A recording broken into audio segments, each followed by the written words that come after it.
Desde la señal de Radio Nuevo Mundo presentamos el programa Academia Libre, un espacio que sintoniza con la actualidad educacional, el desarrollo científico y el mundo de las artes.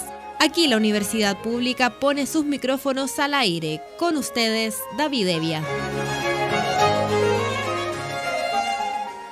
Vaya nuestro saludo a todos los auditores de Radio Nuevo Mundo que a esta hora sintonizan la emisión de Academia Libre, donde la educación, las ciencias y las artes confluyen para hacer de la creación de conocimiento un espacio público. Conversamos a esta hora sobre educación en Academia Libre porque entre la enorme cantidad de datos que entrega cada vez que se publica, la encuesta CACEN 2017 esconde uno que impresiona por la profundidad de lo que representa.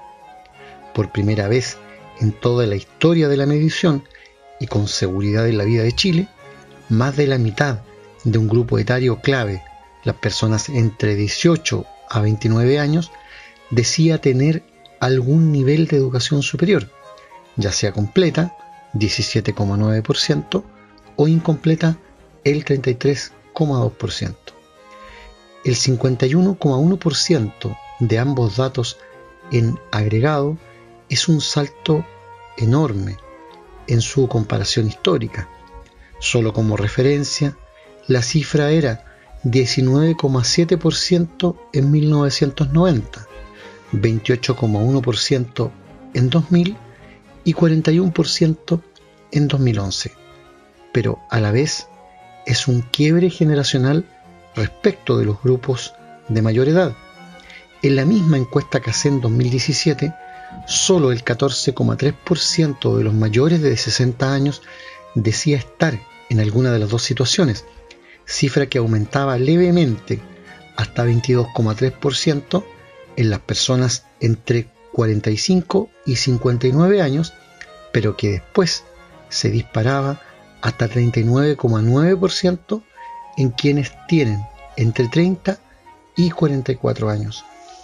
Entre todas las diferencias que existen entre las generaciones mayores y los desafiantes jóvenes de la sociedad, es en la educación donde se pueden apreciar quizá los elementos de mayor distancia.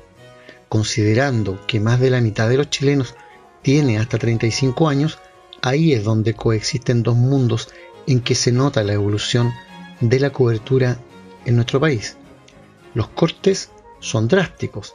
Se aprecia también en otra estadística de la CACEN 2017, los años de escolaridad. Mientras los mayores de 60 años tienen 8,3 años de escolaridad promedio, los menores de 45 años tienen 12,7. En la práctica, 4 años más que señalizan una enseñanza básica y media que es completa, en la línea con la reforma legal promulgada en ese sentido el año 2002 respecto de la obligatoriedad de dichos estudios. Y es que el valor que tomó la educación como símbolo y emblema de la modalidad social se juntó con el aumento de la matrícula y el acceso que se dio en las últimas décadas. No es algo nuevo.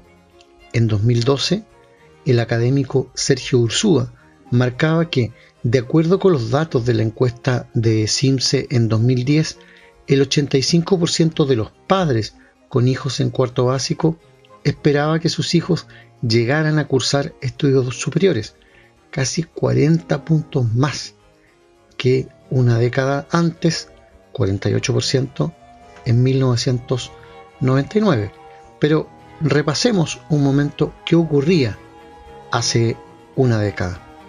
Un estudio sobre las expectativas de los padres respecto a la educación de sus hijos, realizado por el economista del CEP, Sergio Ursúa, en base al cuestionario del CIMSE, cuyos datos son entregados en ese momento, arroja cifras contundentes. Del 48% total de padres con hijos en cuarto básico que en 1999 pensaban que sus hijos iban al menos a tener educación universitaria completa, en 2010 el número escaló a 85%. Y entre los jóvenes del primer quintil, de los cuales, según la encuesta CACEN 2009, solo el 22,1% logra entrar a la universidad, esa expectativa se ha transformado en una fuerte presión por lograr acceder como sea a alguna casa de estudios para cumplir con los sueños de sus padres. Entre los expertos, las opiniones en torno al significado que tendría esa explosión estaban divididas. Por un lado, las expectativas eran consideradas naturalmente positivas al hablar de una sociedad con mucho mayor esperanza de futuro que en 1990 y el año 2000, pero también muchas dudas sobre cuáles iban a ser los efectos a largo plazo cuando se enfrentaran con la realidad. En este momento no hay ningún país del mundo que tenga 85% de educación postsecundaria completa. Ninguno, señaló entonces Florencia Torch, doctora en sociología y experta en educación y movilidad social de la Universidad Católica y de la Universidad de Nueva York. El gran riesgo es que haya una crisis de las expectativas frustradas que puede producir mucho malestar. La psicología social señala que las expectativas no realizadas pueden producir angustia, depresión y ansiedad, manifestó Florencia Torch en esa oportunidad. Y lo que tenemos ahora es lo siguiente: la distancia entre estas dos generaciones también se refleja en uno de los puntos más emblemáticos de esta nueva sociedad, el uso de Internet.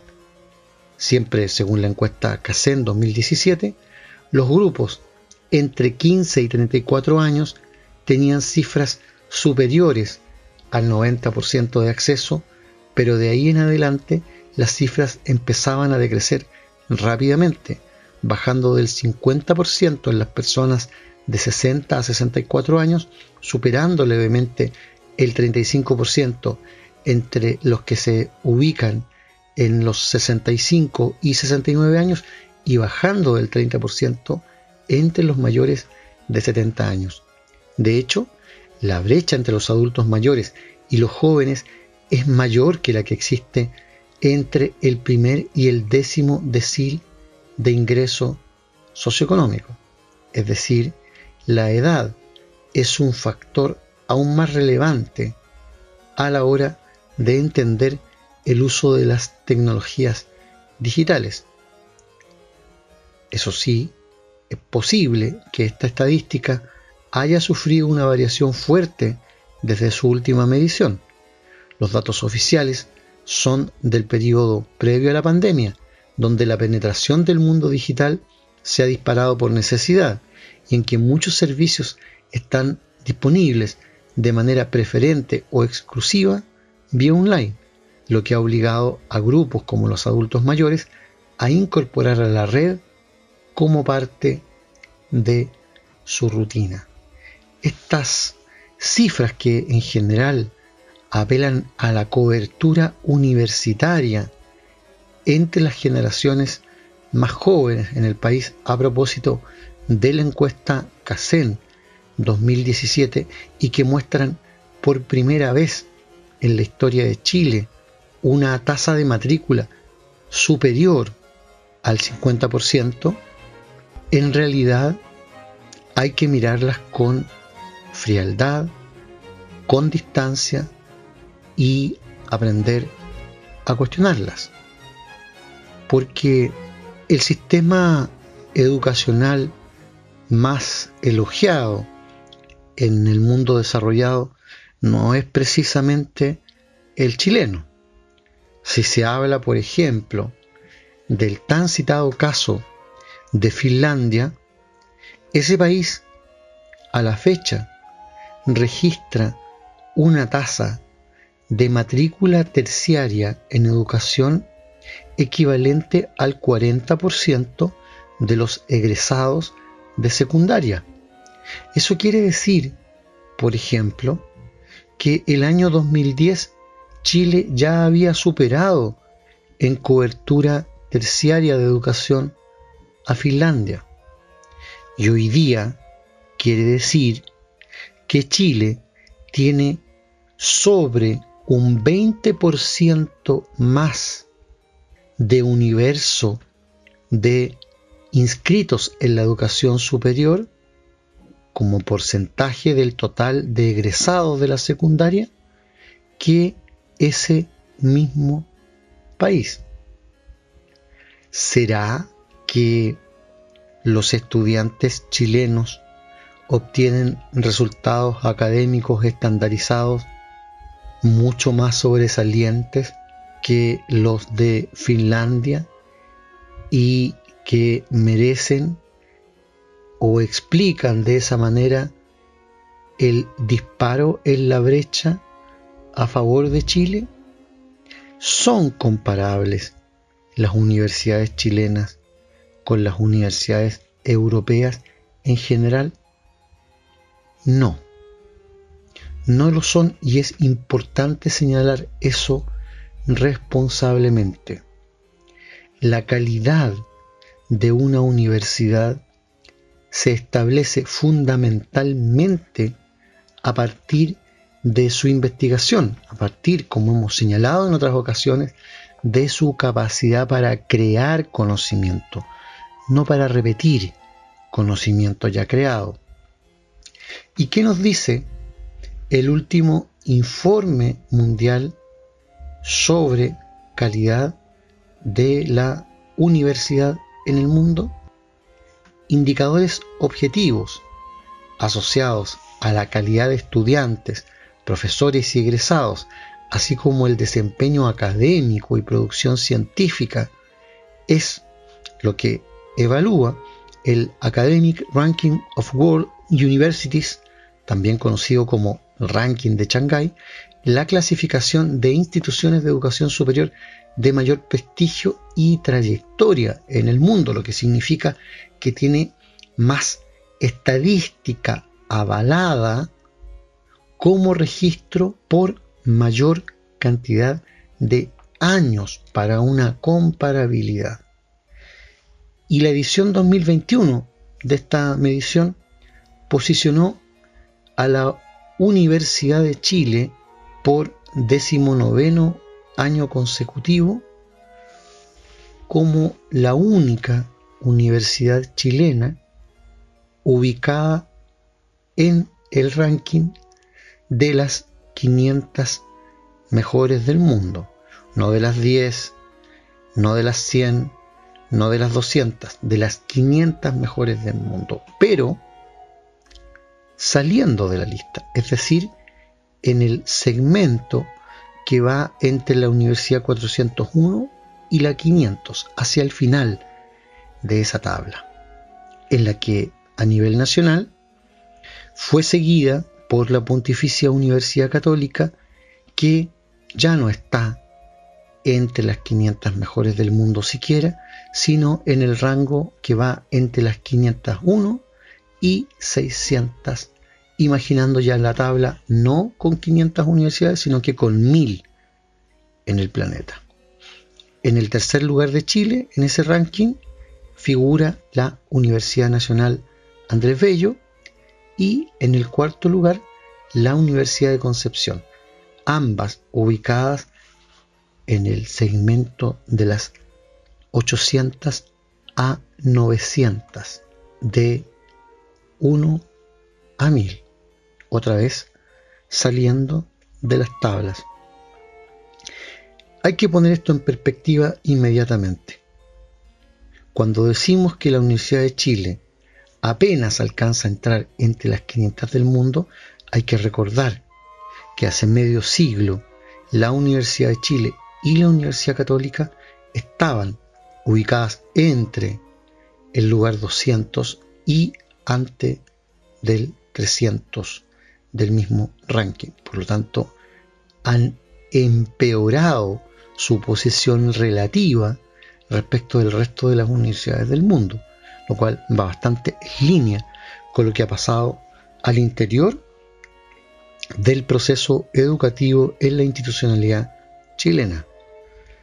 La Universidad de Chile, dentro del escenario latinoamericano y considerando solamente las instituciones públicas, tampoco está en el primer, segundo o tercer lugar.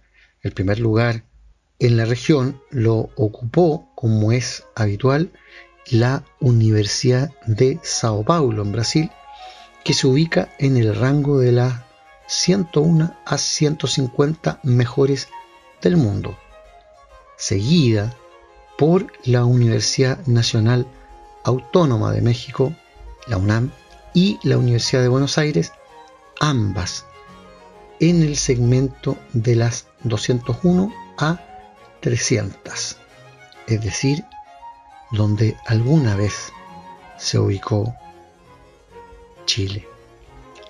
En el escalafón de las 301 a 400, en tanto, se posicionaron las universidades brasileñas de Río Grande do Sul, Estadual Paulista y de Campinas. Finalmente, en el rango de las 401 a 500 figuraron, junto a la ya mencionada Universidad de Chile, las brasileñas Federal de Minas Gerais y Federal de Río de Janeiro.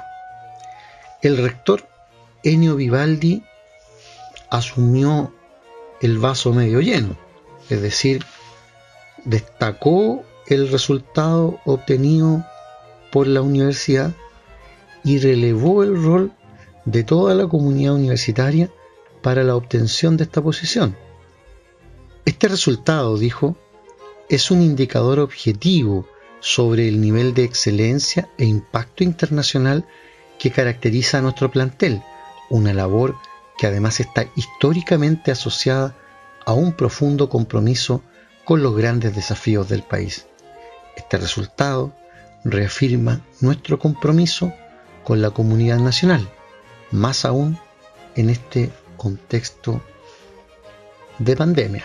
Tendríamos que decir, en el país de los ciegos, el tuerto es rey, porque eso que está diciendo el rector Vivaldi es hacer fiesta de puro relativismo, brillar en medio del oscuro panorama de las universidades chilenas, si acaso todavía pueden llamarse universidades, es bien triste. El mismo ranking de Shanghái, que evaluó en total a más de 2.000 universidades en todo el mundo, ubica entre sus criterios el rendimiento académico y la investigación, incluidos los exalumnos y el personal que han ganado premios Nobel y medallas Fields, investigadores muy citados, artículos publicados en Nature and Science, esas dos grandes revistas referentes de divulgación científica, artículos indexados en los principales índices de citas y el rendimiento académico per cápita de una institución. Los indicadores son ponderados de la siguiente manera: calidad de educación 10%, calidad del cuerpo académico 40%, resultados en investigación 40% y desempeño académico per cápita de cada institución 10%. Quiero subrayar solo una de esas cifras en la evaluación global de las universidades. Resultados en investigación pesan 40%. ¿Cuáles son los resultados de la investigación en las así llamadas universidades chilenas? Bastante compleja la posibilidad de responder. Esta misma medición señala que en el caso de la Universidad de Chile, aquellas disciplinas que le han permitido sobrevivir aún en ese modestísimo rango de las 401 a 500 universidades de la tabla, destacan ingeniería de minas y minerales, ciencia y tecnología del transporte, ciencias veterinarias, odontología y ciencias bucales, matemáticas, ciencias de la Tierra, geografía, ciencias atmosféricas, ingeniería eléctrica y electrónica, ingeniería civil, ciencia y tecnología de los alimentos, ciencias económicas, administración, ecología, biotecnología, ciencias agropecuarias, educación y administración de negocios. Es decir, las ciencias sociales, por citar un caso, sencillamente no existen.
Hablamos a esta hora en Academia Libre sobre actualidad en ciencia e investigación.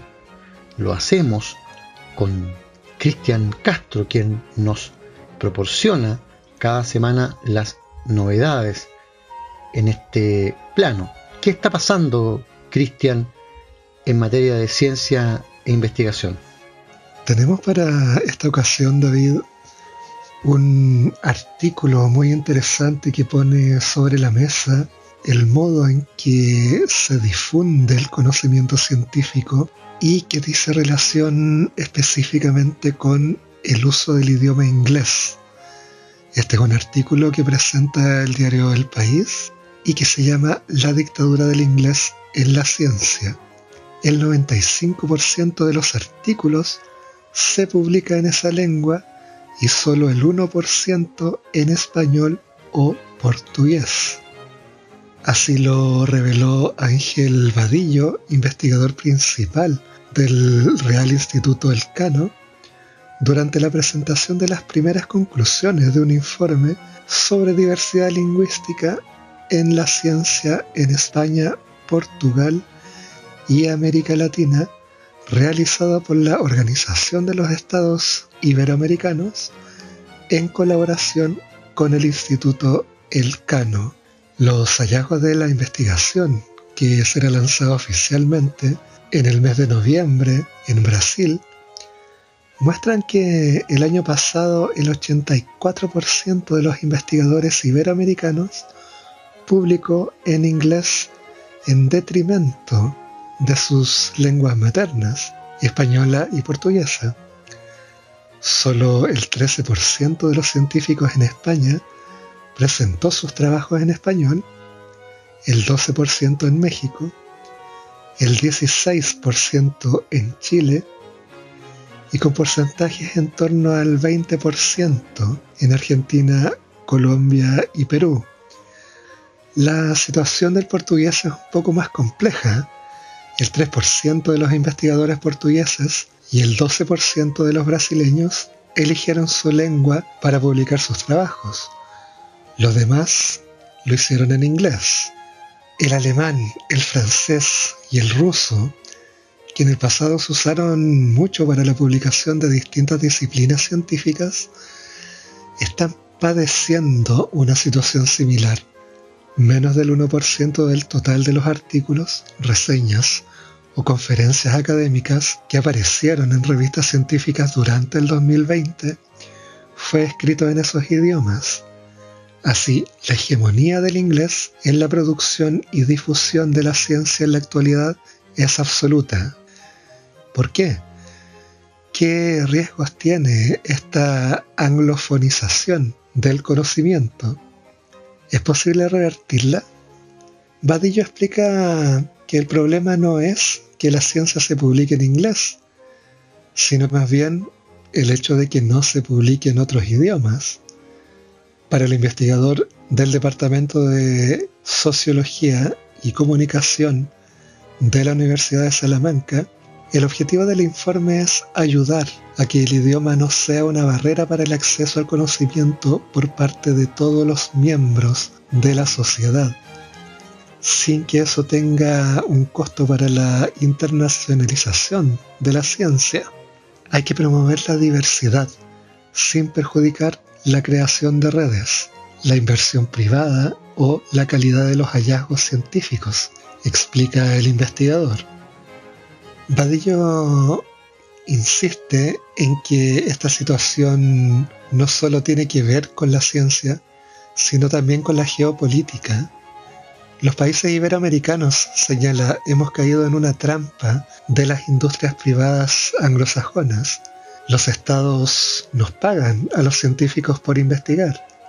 Nosotros producimos el conocimiento, se lo regalamos a las grandes revistas, les donamos los hallazgos de nuestro trabajo y luego esas revistas les cobran unas cifras verdaderamente sorprendentes a los sistemas nacionales de ciencia para acceder a los resultados de nuestras propias investigaciones. Al final, la mayoría de los ciudadanos no puede acceder a la ciencia que ellos mismos financian con sus impuestos, porque solo está disponible en revistas que cobran por la lectura y porque está escrita en otro idioma. Ana Paula Laborino, directora general del Programa Iberoamericano de Bilingüismo y Difusión de la Lengua Portuguesa de la Organización de Estados Iberoamericanos, coincide con Vadillo. Escribir ciencia en un idioma es más que eso, es pensar una representación cultural del mundo. El acceso compartido a los conocimientos repercute en el desarrollo económico de las regiones, dice la directora general del programa. De acuerdo con la investigación, las razones de esta dictadura del inglés, como la nombran los investigadores, son tres. La primera es la inercia de la anglofonización, desde después de la Segunda Guerra Mundial, cuando el alemán dejó de ser el idioma de la ciencia, como antes lo había sido el francés y mucho antes el latín. Se cree que la mejor ciencia se hace y se publica en inglés.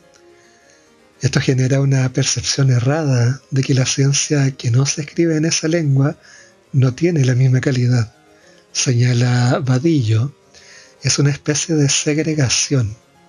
El científico asegura que muchos investigadores en Iberoamérica tienden a publicar en inglés no solo para interactuar con la comunidad científica internacional, sino por una cuestión de estatus.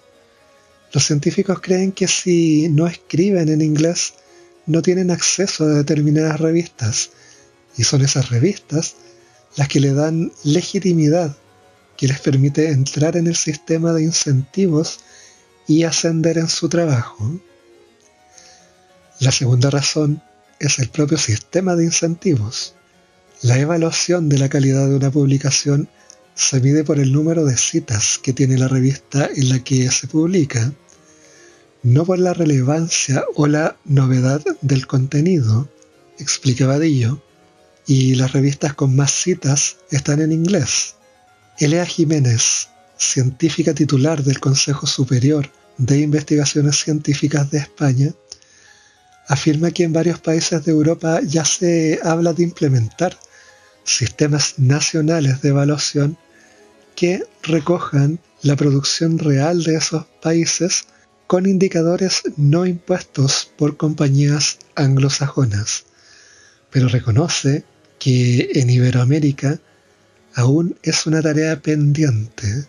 El tercer motivo está unido y determina a los dos anteriores. Hay dos grandes empresas internacionales, Elsevier y Clarivate Analytics, que han privatizado los sistemas de evaluación de la calidad de la ciencia y producen los índices internacionales de factor de impacto de las revistas que llevan décadas privilegiando el inglés. A estas razones hay que sumarle el monolingüismo de los científicos estadounidenses y el hecho de que en las últimas décadas muchos de esos campus universitarios han abandonado la enseñanza de idiomas. Si yo como investigador quiero que me lean en las facultades de Estados Unidos, tengo que escribir en inglés. Es casi una obligación, reconoce Vadillo. Las consecuencias de que la mayoría de la ciencia se produzca y se publique en inglés también son numerosas. Acceso limitado al conocimiento para cientos de millones de personas. Solamente en español y en portugués hay casi 900 millones de hablantes. Los lenguajes no son solo sistemas de comunicación, sino sistemas de construcción de realidad.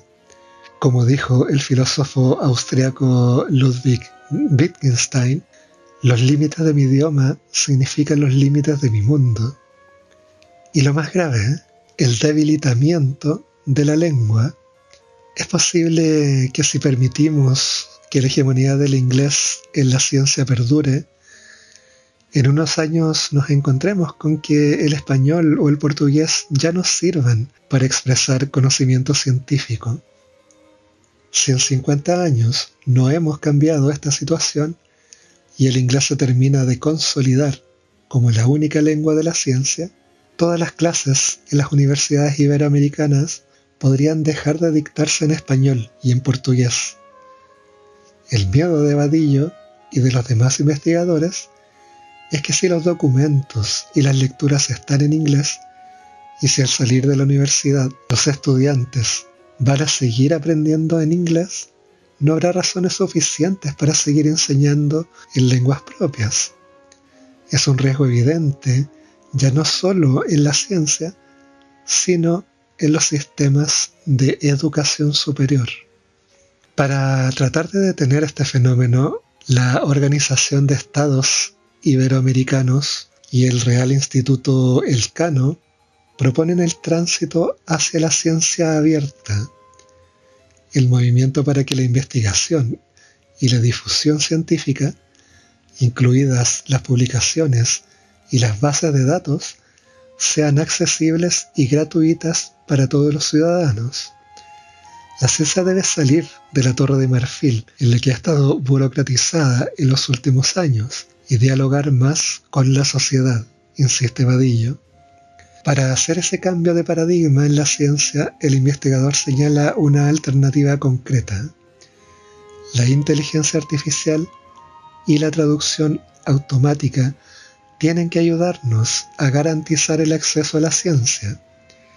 Sería ideal que en poco tiempo haya un botón al lado de cada artículo científico que traduzca el contenido no solo al español y al portugués, sino al coreano, al mandarín o a cualquier otro idioma. Un tema muy interesante es lo que nos propone Ángel Vadillo, investigador de la Organización de Estados Iberoamericanos, respecto a esta dimensión del idioma y de esta lectura que muchas veces se hace desde la ciencia en términos de que sus postulados deben tender hacia la universalidad. Y pareciera que de ahí también se desprende que esa universalidad exige la producción de conocimiento en un solo idioma que en diferentes momentos históricos ha ido variando. El mismo artículo habla de la presencia del latín, del francés, del alemán y en circunstancias actuales el inglés. Hay un elemento de hegemonía a la base. Pero lo que resulta interesante es esta idea de universalizar el conocimiento científico y dando como correlato de esa universalización el hecho de que haya un solo lenguaje universal para poder difundir sus contenidos. Sin embargo, se produce una situación bastante contradictoria porque justamente la negación de otras lenguas obtura la posibilidad de acceder a formas de representación y concepción de lo que se obtiene a través de la experimentación y la observación. Por tanto, no es verdad que la hegemonía de un idioma garantiza lo universal del conocimiento. Pareciera más bien que el rescate de otras lenguas, la puesta en valor de otros idiomas, que operan como diferentes formas de representación de la realidad, enriquece la producción de conocimiento y no lo desvinculan de sus propios contextos culturales. Muchas gracias, Cristian, por ese reporte que nos deja al día en ciencia e investigación.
Y en este bloque en que hablamos sobre arte y cultura, nos vamos a referir a un tema que ha sido tocado precisamente todo el último mes, el de la cultura chinchorro, a propósito de la declaración patrimonial establecida por UNESCO, porque ahora hay un grupo de académicos y científicos en Chile que está proporcionando mayor información sobre el fenómeno que hizo posible la momificación de esos cuerpos, los más antiguos en tal condición en todo el planeta hasta ahora. Más de 7.000 años poseen algunos de los cuerpos momificados de la cultura chinchorro, pioneros de la taxidermia que antecedieron en casi 3.000 años a la civilización egipcia en esta práctica. Este tesoro arqueológico, así como los asentamientos de este pueblo que habitó la zona de la región de Arica y Parinacota, fueron declarados Patrimonio de la Humanidad el pasado 27 de julio por la Organización de las Naciones Unidas para la Educación, la Ciencia y la Cultura, UNESCO. La distinción fue realizada en reconocimiento al valor histórico y cultural del proceso de momificación más antiguo del que se tenga registro, con una data que abarca desde los 5.450 hasta los 890 años antes de Cristo. El sitio inscrito bajo esta categoría comprende el faldeo norte del Morro de Arica, el Museo de Sitio Colón 10 en la misma ciudad y la desembocadura de Camarones, un entorno rural ubicado cerca de 100 kilómetros más al sur. Este conjunto, declara la UNESCO, presenta la evidencia arqueológica más antigua conocida de la momificación artificial de cuerpos con cementerios que contienen tanto cuerpos momificados artificialmente como algunos que se conservan debido a las condiciones ambientales. La importancia de la cultura chinchorro bajo esta perspectiva es innegable, pero ¿qué llevó a esta cultura a desarrollar esta obra maestra del genio creativo humano? Una de las razones por la que esta sociedad practicó la momificación tan tempranamente está asociada al entorno favorable que ofrece el desierto más árido del mundo para secar y conservar los cuerpos. Mauricio Uribe, arqueólogo de la Universidad de Chile e integrante del Consejo de Monumentos, agrega que el desarrollo de estas prácticas funerarias responde además al protagonismo de la muerte en esta cultura por sus elevadas cifras de mortalidad. En ese entorno generaron un proceso de conocimiento y adaptación al medio ambiente que tuvo un costo muy alto debido a la contaminación del agua por minerales, particularmente con arsénico, que afecta a los procesos reproductivos. Es por eso que las primeras evidencias de momificación compleja de ellos son de neonatos o nonatos que fueron abortados, señala. Esta es la tesis explorada desde hace cerca de 2 décadas por el antropólogo físico, especialista en cultura chinchorro y académico de la Universidad de Tarapacá, Fernando Arriaza, quien comprobó la presencia de arsénico en cabellos y tejidos de las momias. Las primeras poblaciones que llegan ahí para asentarse se empiezan a envenenar crónicamente por el arsénico. De esta manera, hay un gatillante provocado por el ecosistema, pero también una respuesta emocional y cultural relacionada con el dolor y la pérdida que se traduce en el tema estético de los cuerpos, con su ornamentación y decoración. Hasta el momento, sabemos que las momias artificiales más antiguas son de Camarones, que van desde cerca del 5000 al 3000 a.C., y que los primeros preparados son niños, fetos y recién nacidos. La muerte y la momificación, en este contexto, tiene el sentido de restituir el cuerpo para otorgarle una característica de eternidad, pero en el mundo de los vivos, sostiene Mauricio Uribe. La momificación es un reflejo material de una construcción ideológica desarrollada a partir de la pérdida. Lo más probable es que estuvieran a la vista porque la idea, a diferencia del mundo egipcio, donde la práctica se asocia a la idea de trascender y viajar hacia otro mundo, es quedarse en el mundo de acá, seguir en el presente, explica el arqueólogo de la Universidad de Chile. Rodrigo Retamal, antropólogo físico de la Facultad de Ciencias Sociales de la Universidad de Chile, comparte esta idea de la convivencia de la población con sus momias. Se plantea que los cuerpos momificados se trasladaban de un lugar a otro y por eso se momificaban. Había procesiones, ejercicios y actividades sociales en donde los cuerpos salían y se mostraban. Por otra parte, enfatiza que las formas de preparación de estos cuerpos y el tiempo invertido en ellos da cuenta de la preocupación de la cultura chinchorro por la muerte. Es un trabajo complejo. La ritualidad del proceso mismo es algo que va asociado fuertemente a una cosmovisión y al uso de los cuerpos como una manera de relación social, afirma. Un estudio publicado el año 2017, liderado por el investigador del programa de genética humana del Instituto de Ciencias Biomédicas de la Universidad de Chile, Mauricio Moraga, junto a Mario Apata, en ese entonces licenciado en Antropología Física de la Casa de Bello, y el investigador de la Universidad de Tarapacá, Bernardo Arriaza, analizó la posible adaptación genética de la cultura chinchorro a la vida en un entorno con altos niveles de arsénico. El trabajo buscó acercarse a esta hipótesis a partir del análisis del genoma de la población actual que reside, en algunos casos, desde hace cientos de generaciones en las quebradas de Camarones y Azapa, para compararlo con otra localidad al sur del país, donde la concentración de arsénico ha sido siempre baja.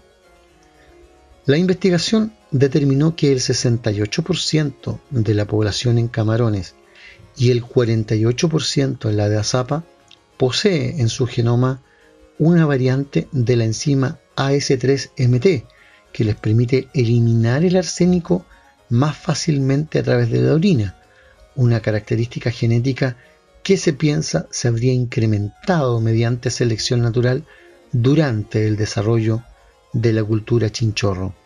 Este proceso habría permitido a los herederos de este mecanismo protector adaptarse a las aguas y a un entorno rico en arsénico y sobrevivir. Los habitantes de la quebrada de Camarones, donde existen altos niveles de arsénico, tienen esta característica y en una frecuencia muy superior a otras muestras analizadas.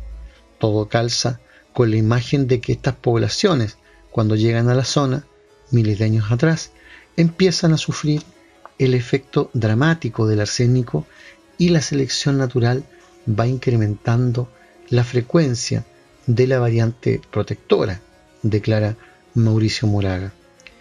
Esta relación, agrega, es planteada porque se observa una conducta compleja de explicar si no es por algo muy traumático e intenso que le está pasando a la población, que es una gran mortalidad de individuos y mucha de esa mortalidad asociada a fases tempranas de la vida. Después tienes que en restos de momias chinchorro hay arsénico y que los niveles de arsénico también tienen una cierta relación con la temporalidad de las momias y sus distintas expresiones a lo largo del tiempo. Destaca además que este fenómeno evolutivo está pocas veces descrito en la historia humana. Un ejemplo es la persistencia de la lactasa, que nos hace tolerantes a la lactosa en edad adulta.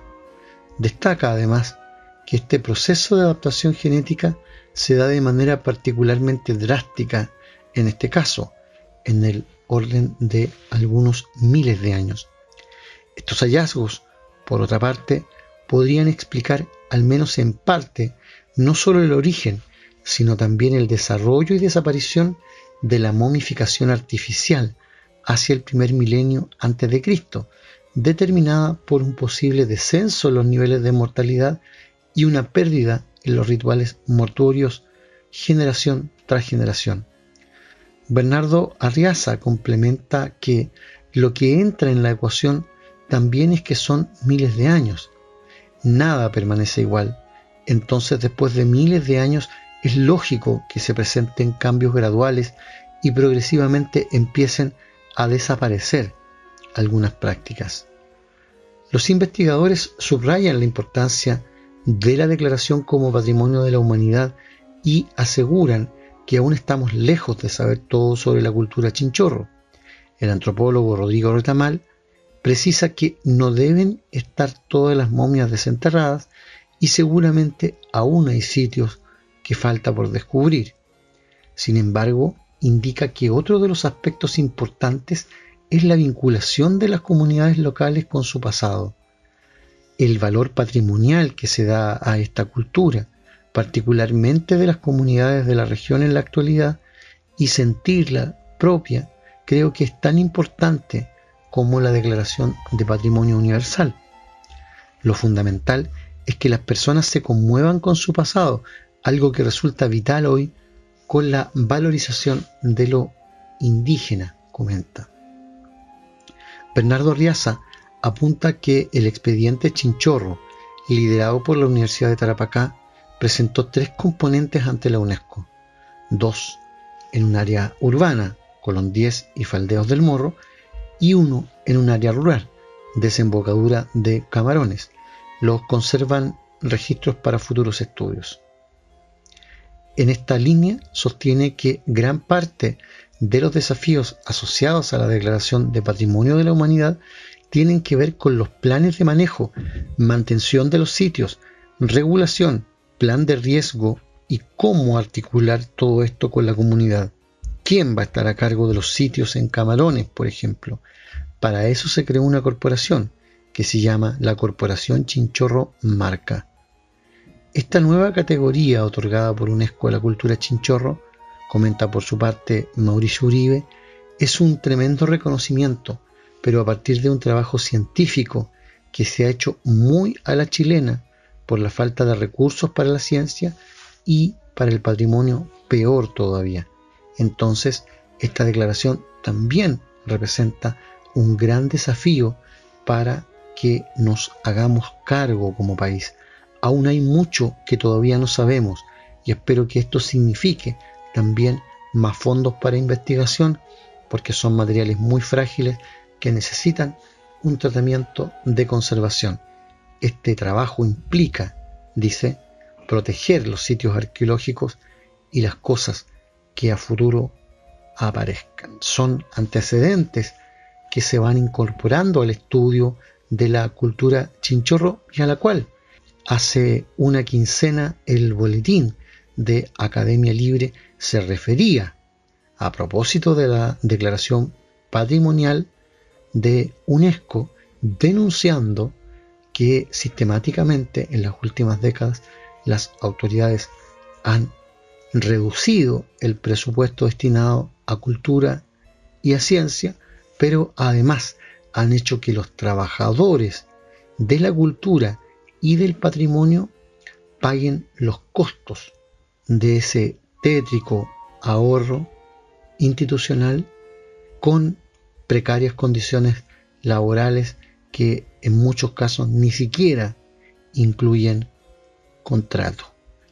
Así no se puede garantizar el rescate de una cultura tan valiosa como esta. Concluye aquí en Radio Nuevo Mundo esta emisión de Academia Libre, un programa producido por la Comisión Ejecutiva de la Universidad. En los mandos técnicos, Juan Rivera. Y en los micrófonos, David Evia. Agradecidos de su sintonía, nos reencontraremos con ustedes la próxima semana.